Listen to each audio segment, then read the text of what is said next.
Super. Bonjour Marivonne. Bonjour Domiti, c'est Domiti, C'est Domi en fait. Tous Domi. mes patients m'appellent Domi parce que entre ceux qui parlent anglais, ceux qui parlent français, mais mon vrai prénom c'est Domitila. Voilà, D'accord. voilà. Non, mais écoutez, merci d'avoir accepté ce petit moment café interview entre guillemets, comme je fais souvent avec des gens qui ont des bonnes idées comme vous. Moi, Euh, je vous en prie. Vous êtes l'auteur d'un site qui s'appelle Lire, écrire, compter, c'est bien ça? Oui, tout à Voilà. fait. Et du coup, bah, j'ai eu envie, en fait, vous partagez 91 jeux, 42 outils pour accompagner les apprentissages des enfants et je trouve ça magnifique, en fait, tout ce que vous faites comme travail. C'est un site que je recommande souvent, en fait, aux parents de mes patients qui sont en général des francophones expatriés ou des enfants issus de couples mixtes, donc qui sont bilingues, trilingues et qui ont, par définition, besoin de travailler leur langage, tant à l'oral qu'à l'écrit. Et votre site est, je trouve, une mine de ressources donc, Je pour vous ça, remercie. merci. Et j'ai eu envie de creuser un petit peu et de savoir en fait qui était derrière ce site. Donc, si vous voulez juste vous présenter. Eh bien, écoutez, j'étais institutrice pendant de longues années. J'ai enseigné un peu à tous les niveaux, mais principalement en cycle 2 au CP. Et après une vingtaine d'années, j'ai décidé de me spécialiser en psychopédagogie et d'exercer au sein d'un RASED comme psychopédagogue. Donc, au sein de ce travail, j'ai mis en place et j'ai créé de nombreux jeux pour les enfants que je suivais en rééducation. Je rencontrais beaucoup de familles justement de ces enfants souvent en grande difficulté et qui me posaient toujours la même question, que puis-je faire pour aider mon enfant? Les jeux que j'avais, les outils plutôt que j'avais conçus à ce moment-là étaient plutôt des outils pour moi m'aider dans mon travail à mettre à jour les représentations des enfants, à les faire évoluer, à travailler vraiment les concepts de base. Mais je me suis dit, en fait, je pourrais très bien les adapter pour que des familles puissent s'en emparer et puissent recréer quelque chose avec leurs enfants, tisser du lien et sentir qu'en fait, ils étaient partie prenante dans les apprentissages. C'était vraiment mon but. Si bien que lorsque j'ai été à la retraite, je me suis dit qu'il était un peu dommage que tout ce travail ne serve plus et que j'avais un moyen fantastique qui était Internet et les sites pour pouvoir les mettre à disposition des familles qui pourraient s'en emparer, qui ne travailleraient pas forcément comme des professionnels, mais qui pourraient justement trouver matière à aider leurs enfants et surtout à les réinstaurer dans l'estime de soi, en fait, souvent perdus par ces enfants et par les familles qui sont un peu désemparées face aux difficultés. Voilà. Ben, merci pour eux. Et puis j'allais dire, vous êtes extrêmement moderne, entre guillemets, je trouve, dans votre approche, d'avoir voulu digitaliser tout ça, le mettre en ligne, parce que du coup, vous avez peut-être à l'époque pensé à des familles qui n'avaient pas la possibilité de Bien sûr, consulter ou de. Voilà, que ce soit, c'est pas forcément que des orthophonistes, mais oui, professeur de français spécialisé, etc. Mais c'est vrai qu'à plus grande échelle, bah, vous voyez, moi je suis basée en Allemagne, mais je m'occupe de patients qui sont en Asie, qui sont en Afrique, qui sont oui. ailleurs en fait. Et je peux vous assurer que j'espère, entre guillemets, que par ce petit interview et ma newsletter, qu'on va réussir à faire voyager votre site et puis que les gens voilà, pourront prendre connaissance de tout ce que vous avez, enfin de tout votre travail en fait, qui est utile parce que là où je vous rejoins, c'est que des enfants qui sont en difficulté, c'est pas la peine de les faire à chaque fois Tout à fait. retravailler et revoir les devoirs et revoir les consignes, etc. Parce que c'est du bis repetita de l'école. Oui, Et en général, quand on est parent, on n'est pas voué à être l'enseignant de son propre enfant. Et puis souvent, c'est source de conflits, c'est source de tout tensions, à c'est de fait. la fatigue. Et finalement, passer par le jeu. Oui, Moi, je suis mère d'enfant, mais j'ai jamais rien trouvé mieux que le jeu parce que ça désamorce aussi des bien tensions. sûr, bien sûr. Et je trouve que là où votre site est vraiment bien prévu, c'est que les parents qui sont en demande, en fait, qui sont en recherche et qui ne trouvent pas de solution, quand ils tombent sur des jeux qu'ils peuvent tout simplement télécharger ou imprimer, Oui, ils deviennent acteurs aussi, c'est-à-dire qu'ils s'impliquent eux-mêmes et tout du à coup, bah, fait. c'est les progrès de l'enfant, mais c'est les progrès du parent, Tout donc à de la fait. relation en fait. Oui. Et c'est la raison pour laquelle régulièrement je remets mes jeux à jour pour les faire évoluer, surtout les plus anciens, vers une forme plus conviviale qui permette justement dans les familles d'associer les petits et les grands autour d'un même jeu. Que ce La soit pas pratique. voilà, au niveau de la forme, que ça permette voilà, de susciter un intérêt aussi par les frères et sœurs et que tout le monde puisse être englobé dans ce projet. Bah, Voilà. c'est chouette, c'est chouette. Et alors moi, je peux juste témoigner du fait que on croit traditionnellement que c'est plus les mamans qui aiment jouer. Mais moi, dans ma patientèle, j'ai énormément de papas aussi. Ah oui, Tout simplement, je vais vous dire pourquoi. Parce qu'en fait, je m'adresse aussi à des couples mixtes. Et du coup, bah, parfois, dans un couple mixte, c'est le père qui est français et puis la mère est d'une autre nationalité et l'enfant se retrouve dans un lycée français. Donc le père est un peu le seul du couple à transmettre le français. Et ces papas-là, bah, ils se retrouvent parfois, bon là, avec le confinement aussi, pour certains, ils découvrent un peu des difficultés que leurs enfants avaient, dont ils n'avaient pas pleinement conscience avant.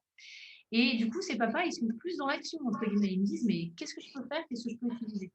Et bon, bah, c'est vrai que parfois, on est content d'avoir des ressources et puis d'avoir des suggestions et des idées concrètes, en fait, parce que lire des histoires, c'est super, mais parfois, manipuler aussi des cartes et jouer, oui, on est tout plus dans à l'action, fait. quoi. Ça, c'est Tout vrai que à fait. c'est chouette. Alors, depuis combien de temps vous faites tout ça? Parce que vous l'avez dit, Alors, c'était toute votre carrière, mais le site, ça fait combien de temps? le site, je l'ai créé en 2014, hein. Je suis partie à la retraite en 2013. Et suite à mon départ à la retraite, mes enfants et mon mari m'ont offert une formation de webmaster. Parfait. Voilà, et puis ben, je me suis lancée au début avec un premier site beaucoup moins ergonomique en fait. Et l'année dernière, voilà, j'avais envie de donner une nouvelle jeunesse à ce site, un autre élan. Donc j'ai pris contact ici en Corse avec une informaticienne Ouais. et qui m'a aidé à recréer ce site, à lui donner un petit peu de modernité, voilà. Mais c'est inspirant, Et- parce que j'allais dire, il est beau d'un point de vue graphique, mais je trouve il est facile à utiliser. Moi, c'est vrai que de temps en temps, je vais moi-même regarder de temps en temps des activités ou des choses. Et c'est inspirant, je trouve, comme parcours, parce qu'effectivement, j'allais dire, moi, je me suis mise aussi à tout ce qui était digitaliser mon activité il y a déjà 5 ans. Et j'ai pas oui, trouvé que c'était évident au départ, en fait, quand on a l'habitude de s'occuper d'enfants en face à face, tout d'un coup, il y a cette notion d'écran et tout, c'est quand même différent.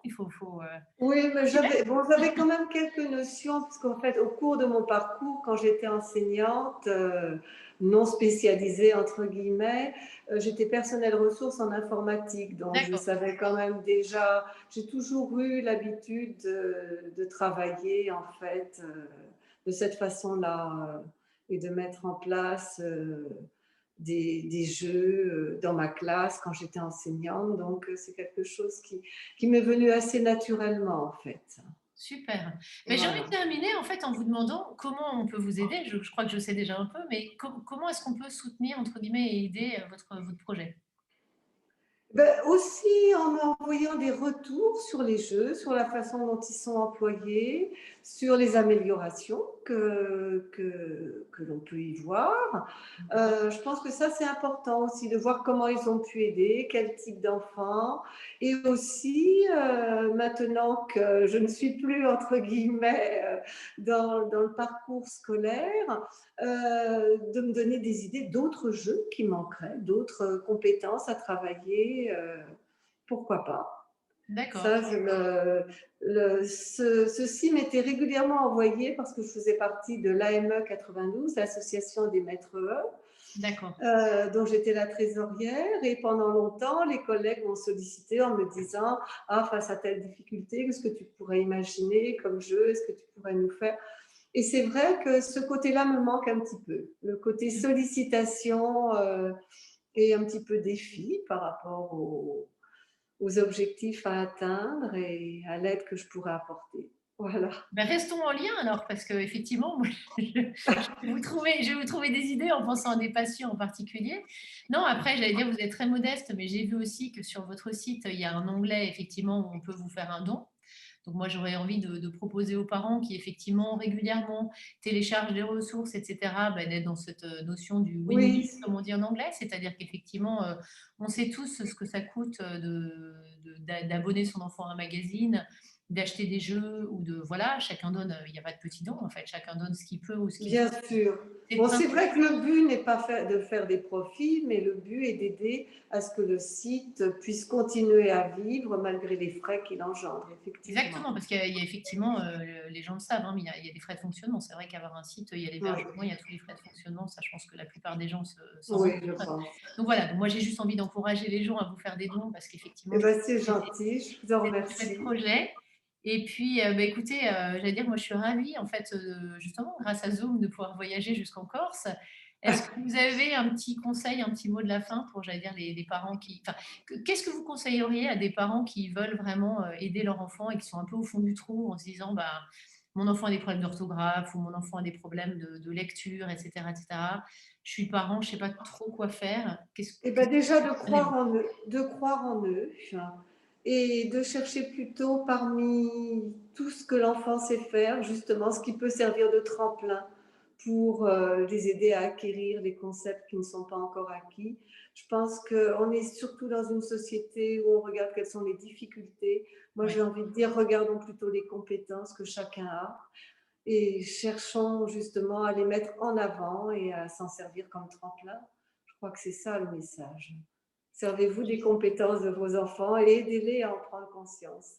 C'est le plus important. Bah, merci, j'allais dire, vous me retirez les mots de la bouche. Moi, c'est ce que je dis régulièrement, aux parents, en fait, hein. C'est tout le principe aussi un peu, Oui, de pédagogie à l'anglo-saxonne, c'est-à-dire de voir vraiment les «qualités» entre guillemets et oui, les talents des enfants bien et sûr. sur base de ces zones d'intérêt, de ces qualités, de ces talents, c'est de développer, tout ça et par la même manière, on comble un peu les lacunes aussi. Donc ça Oui, marche ensemble. Tant qu'il y a du plaisir et qu'il y a de la motivation et oui. de l'envie, en général, on décoince bien des situations aussi avec, Et oui, les aider à prendre conscience de tout ce qu'ils savent déjà faire. parce qu'il y en a beaucoup qui ont pas beaucoup confiance en eux et du coup, ils disent: «Je Oui, suis nul, j'y arrive pas». tout à C'est fait. basé sur les mauvaises notes, alors qu'en fait, il y a Oui, pas de notes. oui, Donc tout voilà. à fait.